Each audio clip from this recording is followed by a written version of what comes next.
Get lit. Get lit. Get lit. Everybody get lit right now. Get lit. Get lit.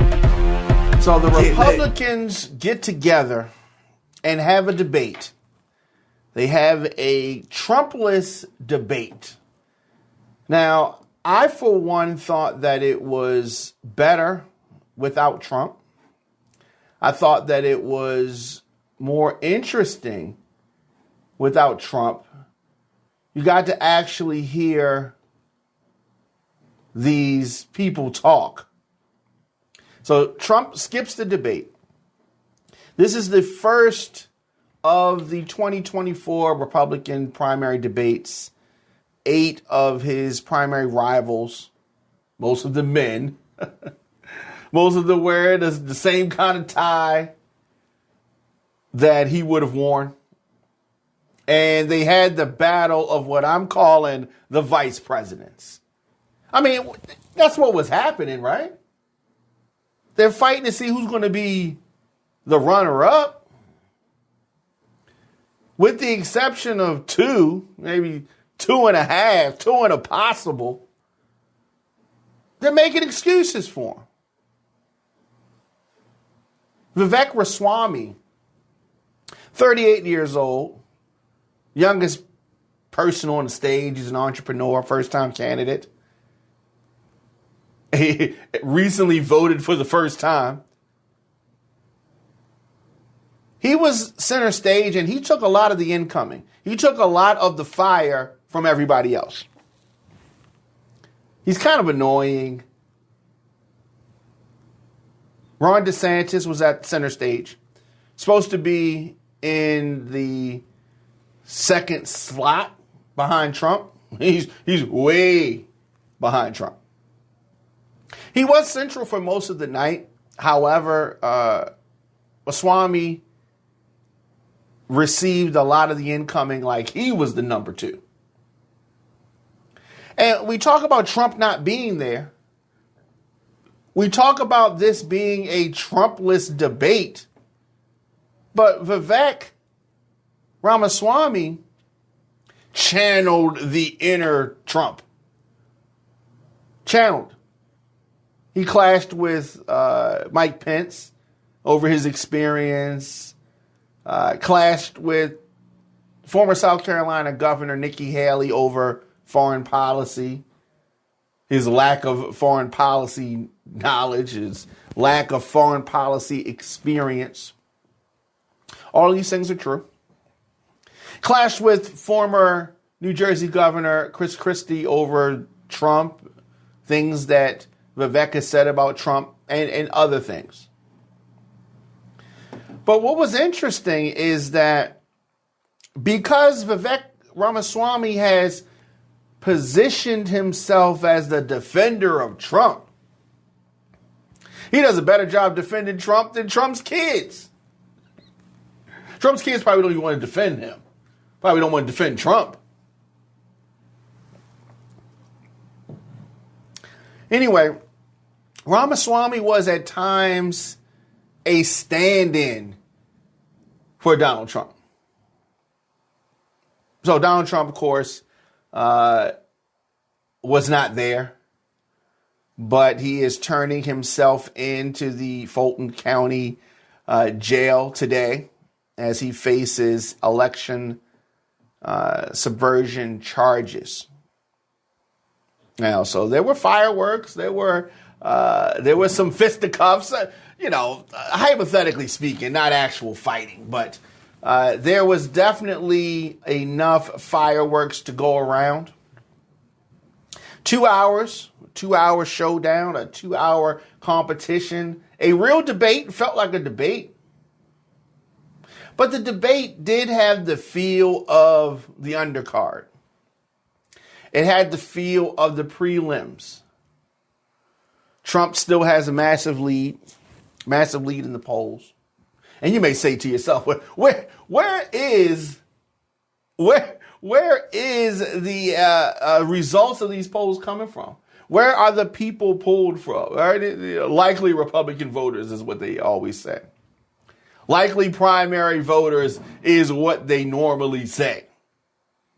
Now, despite the fact that Trump has, out on bail like 4 times, if he was trying to get a job at Chick-fil-A or Burger King or Wendy's, with the amount of charges and indictments and being out on bond 4 times, he wouldn't be able to get a job at a fast food joint. Trump would not be able to work at any fast food or chicken spot, none of that. He's out on bail 4 times. Got 91 indictments. He's facing, a couple 100 years in jail convicted on all the charges. But when asked by the moderators if they would vote for him, support him, Donald Trump, if he was convicted, not just indicted, but convicted by a jury of his peers, most of the people on the stage said that they would still support him. Oh, it was disgusting. But I'm glad that we were able to see and hear. What I saw on stage, I didn't see anybody on stage that could defeat the Biden-Harris ticket.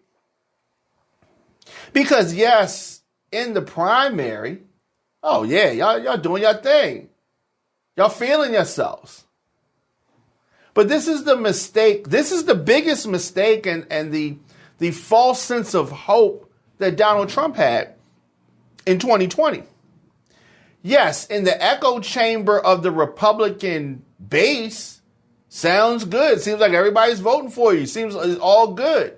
But when you get to that general election, when you get to the large majority of the citizens of this nation, they're not feeling that stuff y'all talking about, Republicans.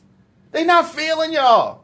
That's why y'all gotta, try with the games and the voter suppression and all the little stuff to try to, subvert the vote, because your policies are not indicative of the majority of this country. Yeah, it sounds good in a room full of Republicans. But when you let other people in that room, they not feeling that stuff y'all talking about. They not feeling it. Donald Trump being absent meant that several candidates who have positioned themselves as critics of Donald Trump, they didn't have the opportunities to directly confront him. Chris Christie, who a lot of folks were expecting to do a lot, he said that Ramaswamy said that Chris Christie was running a campaign based on vengeance and grievance against Trump. And, they spent more time going back and forth. Asa Hutchinson went long periods of time without being acknowledged. Right? And he wasn't trying to get in there and get none. He bored everybody to death whenever he did speak. For someone being as accomplished as him, I thought he would have performed better. But here's the thing. Everybody's not made for the big stage. Asa Hutchinson is not made for the big stage. He's a big deal in Arkansas. That's where he's from, right? Arkansas? Is it Arkansas or is it Ohio? Maybe it's Ohio, right? But regardless, Arkansas, I'm sorry, it's Arkansas. Asa Hutchinson, he was former governor.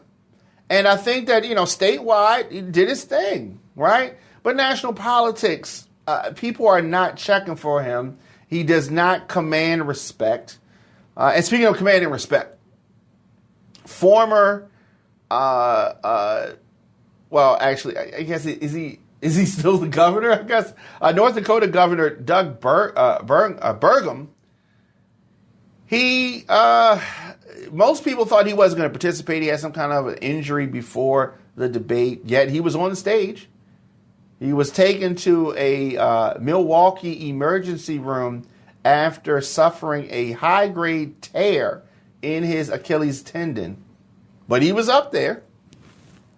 Had a good joke, said I think I took it too literal when they said go to Milwaukee and break a leg. But the debate played out in front of a rowdy crowd of about 4,000 people. A lot of Trump supporters there. There were cheers. There were boos. Candidates criticized Trump. At times, the moderators couldn't even be heard. But there was a lot of takeaways. A lot of takeaways from this group of candidates that I would not vote for. So Trump is absent, who I wouldn't vote for. The target of the debate participants was not Ron DeSantis or Tim Scott or any candidate who's ever held office before. The target of most of the participants in the debate was the outsider, the newcomer, Ramaswamy. Very surprising. So Mike Pence jabbed Vivek. No, let me say this about Mike Pence. Mike Pence tried to act like he had a spine, still spineless, still gutless. But because the expectation for Mike Pence were so low, you remember back when Trump was president, Trump would drink his water and then Mike Pence would grab his water too. Ooh, Donald Trump's drinking, I'm gonna drink too. You remember that? Oh, well, he tried to act like he was, tough Mike. He tried to act like it. Pence told Vivek, "You recently said a president can't do everything." Well, I've got news for you, Vivek. I've been in the hallway. I've been in the West Wing. The president of the United States has to confront every crisis facing America. There were a lot of lines they wanted to get off all night. A lot of that kind of stuff. There was back and forth, name calling. Of course, Chris Christie compared Ramaswamy to something cranked out by Chat GPT. I thought that was funny. But, he does sound like, but he has charisma. So while he does sound fake and phony and just irritating, he's like that guy in the class who's always raised his hand, thinks he's smarter than the teacher, thinks he's smarter than everybody, always like, ooh, me, ooh, me. He comes off as that guy, Ramaswamy. And Christie then capitalized on Vivek's rhetorically asking what a little-known guy with a funny name was doing on the debate stage by pointing out that he sounded an awful lot like Barack Obama, and the old stump line about him being a skinny kid with a funny name who believes that America has a place for him. Well, I don't think it's that bad to be compared to Barack Obama, considering that he won the presidency. They may not have the same platform as President Obama. But I didn't take it as an insult. I wouldn't take it as an insult, even if I was a Republican, which I'm not. But even if I was, I wouldn't take it as an insult. I would still spin it or try to spin it. Anyway, another point, Pence went after Ramaswamy when he said we're in the middle of a national identity crisis. The former VP replied, "We don't have an identity crisis, Vivek. We're not looking for a new national identity." That could have been thinly veiled, but the pile-on against Ramaswamy was interesting.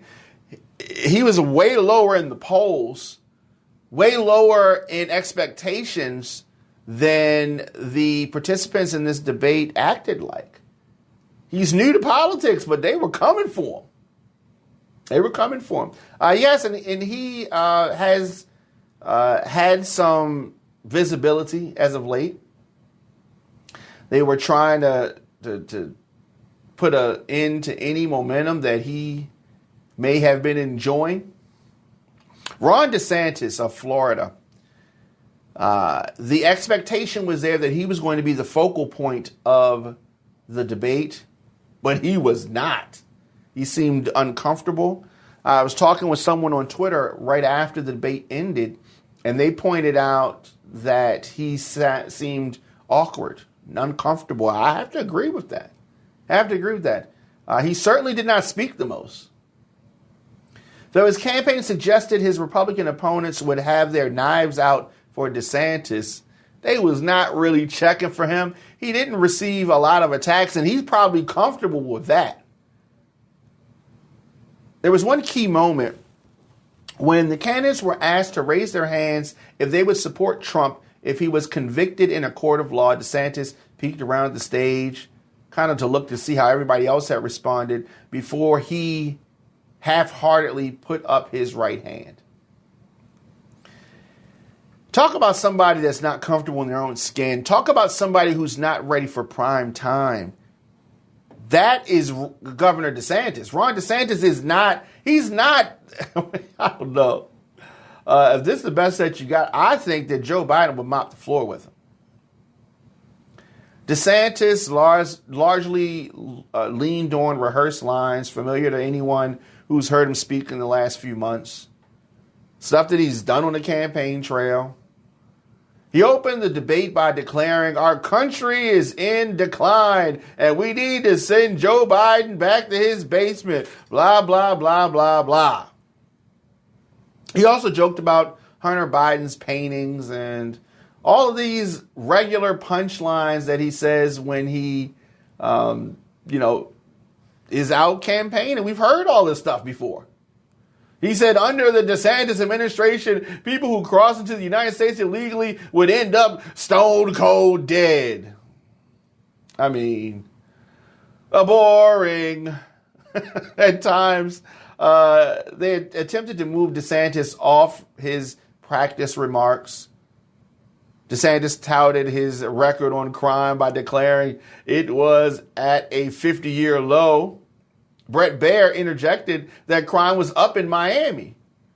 DeSantis said, well, statewide, it's down statewide. Asked if he would support a federal 6-week abortion ban, DeSantis talked about his electoral victory in Florida. Pressed to give an answer, he replied, as he has for weeks, by refusing to rule it out or get behind it. He didn't want to do that. That's part of the reason why DeSantis is not good at this. And I talked with my father about this, and my father said, debates don't matter clearly because DeSantis has lost every debate I've seen him in, and he still won. All right? Well, there are other factors there, obviously. But debating is important, and it can be, and we've seen elections where it was a difference maker. Definitely.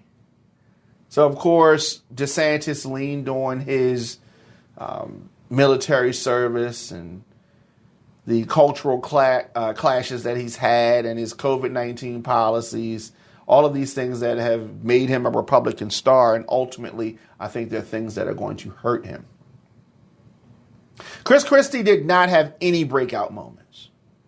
If there was one candidate who I expected to emerge with a knockout punch, it was Chris Christie.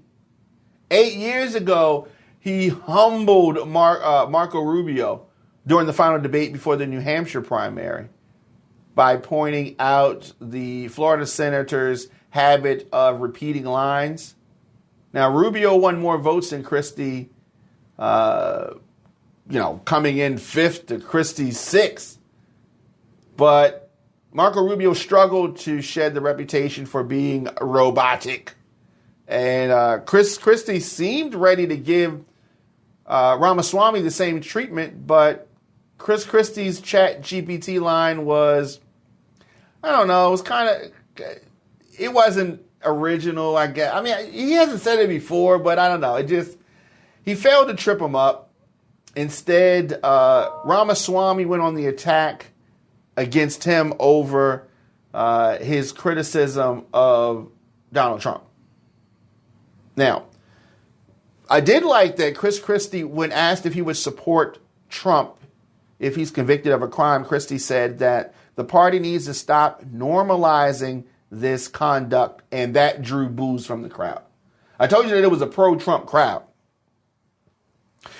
Your claim that Donald Trump is motivated by vengeance and grievance would be a lot more credible if your entire campaign were not based in vengeance and grievance against one man, Ramaswamy said. And Christie didn't have a comeback for that, really.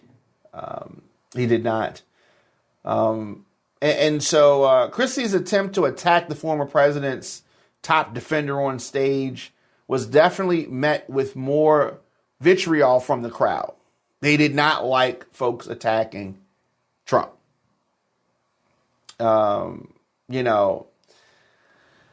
think that it's important that these Republicans are honest about Donald Trump.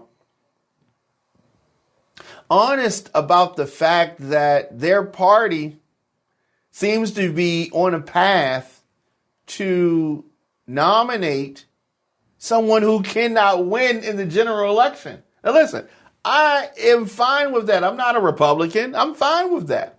I just want y'all to know what you're doing. That's all.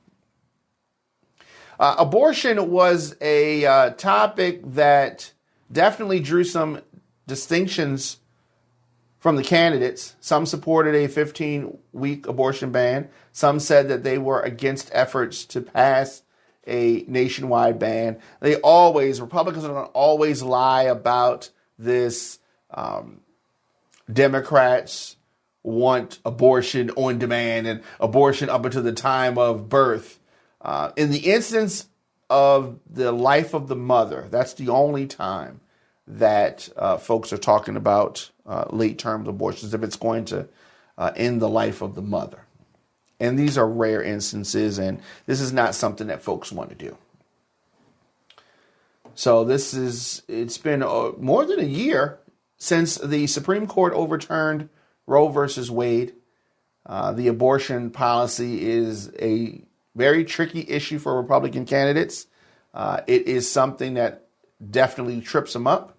It is something that definitely catches them. It definitely catches them. Voters have rejected these strong abortion restrictions and the candidates who back them. Ultimately, this is going to be another thorn in the side of whoever the GOP nominee is. Ron DeSantis he failed, but tried to duck the January 6th question after being pressed by Pence. When the moderators asked DeSantis whether Pence was right to reject Trump's pressure campaign to overturn the 2020 presidential election, Governor DeSantis tried to dodge, ignoring what he'd been asked and complaining about the weaponization of the federal government, blah, blah, blah.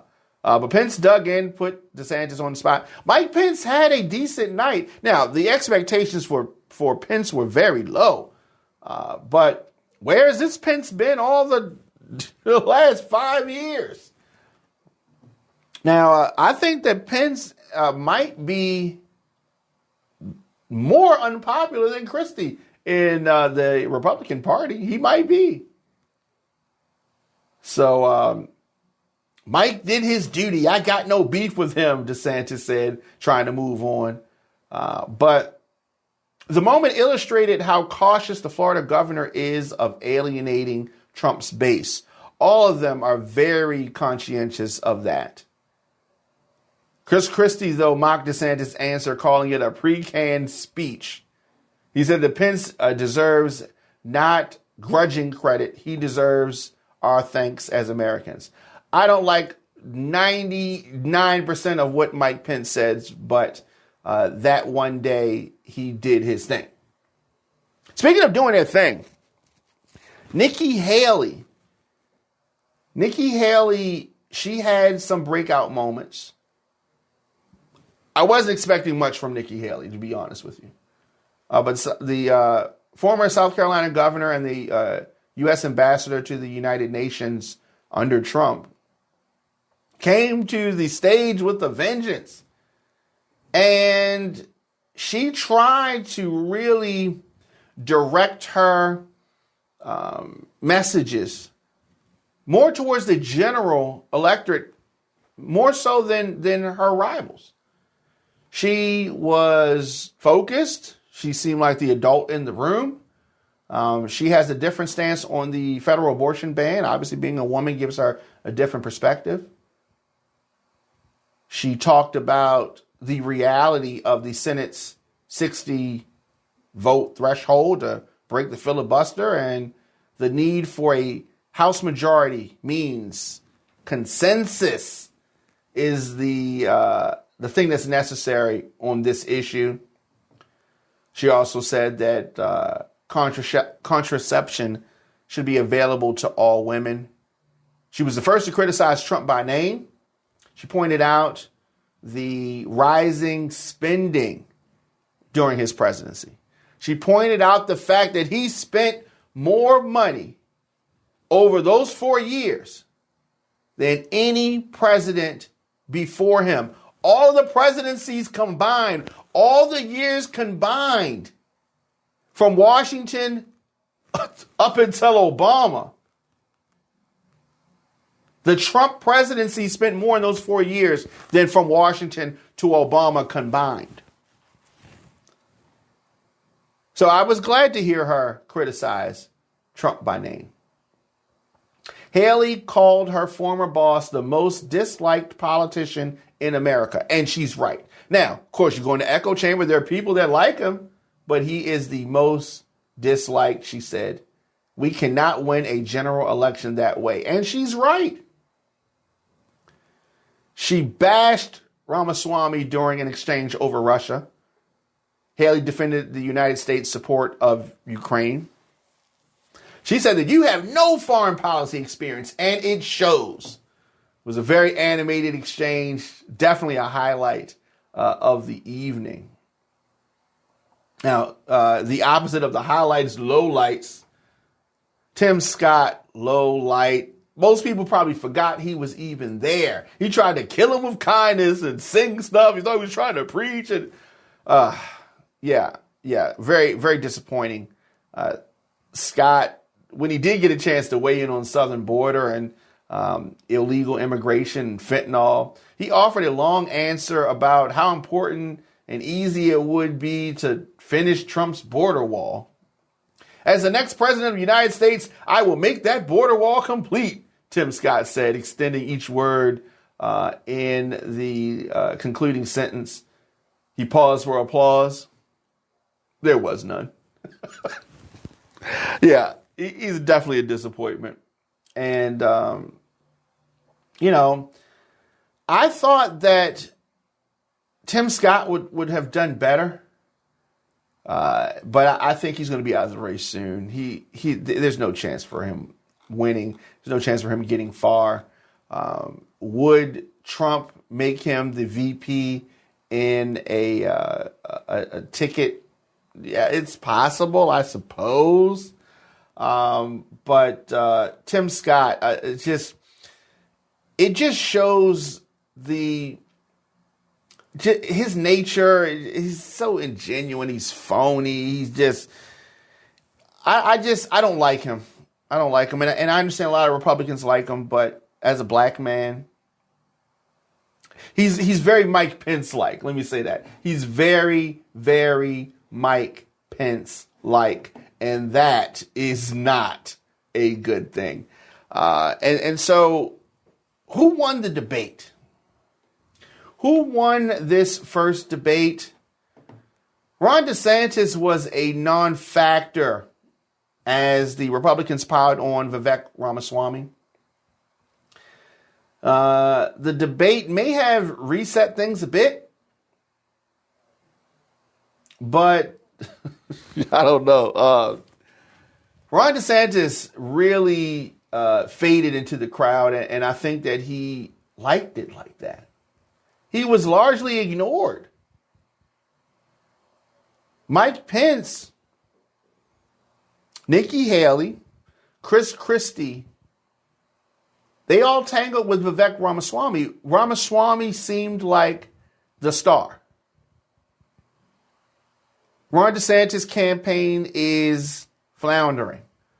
So folks can talk about polling all they want. He has been reduced DeSantis to an afterthought. Mike Pence, Nikki Haley, Chris Christie all dominated on the stage. I think that this debate, the Republican debate, reset things a bit. But who came out the best?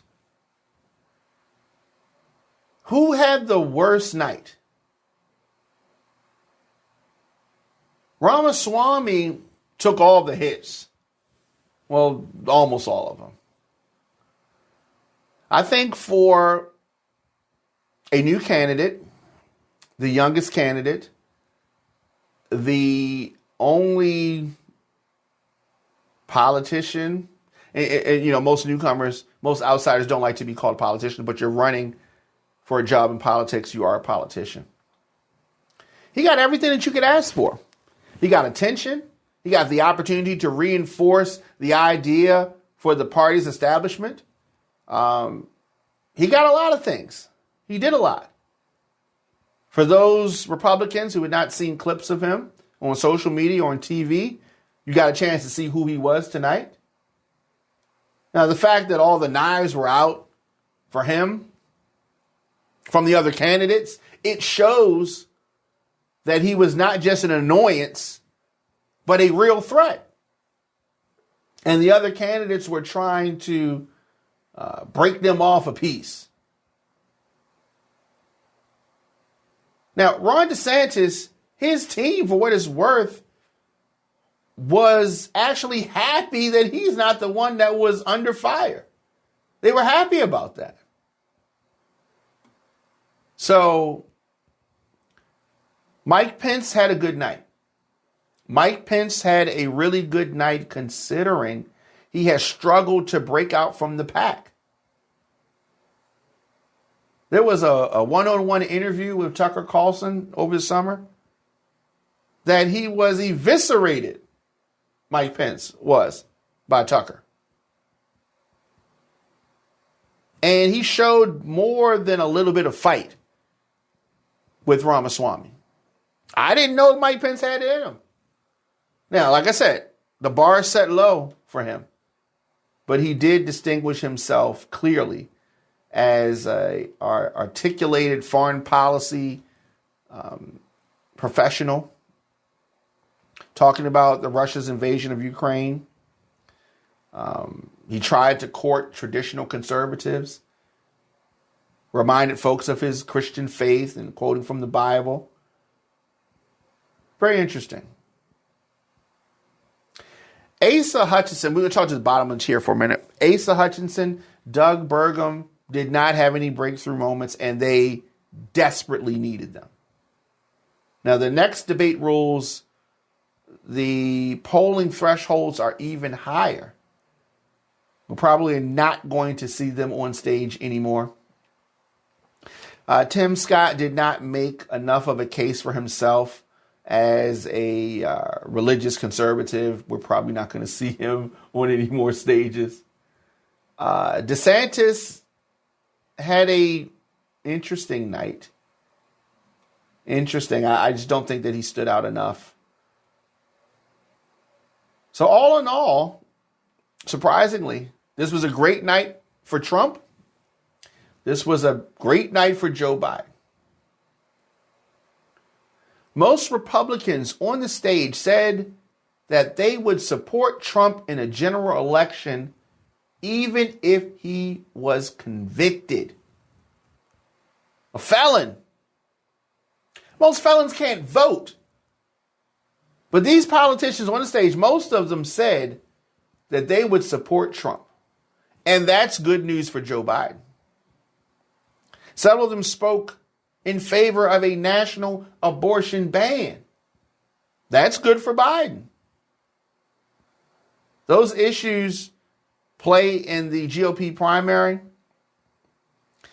but they are vulnerabilities in the general election. So Joe Biden, I say, is definitely happy about that. Ramaswamy won the debate. Mike Pence coming in a distant second. followed by Nikki Haley.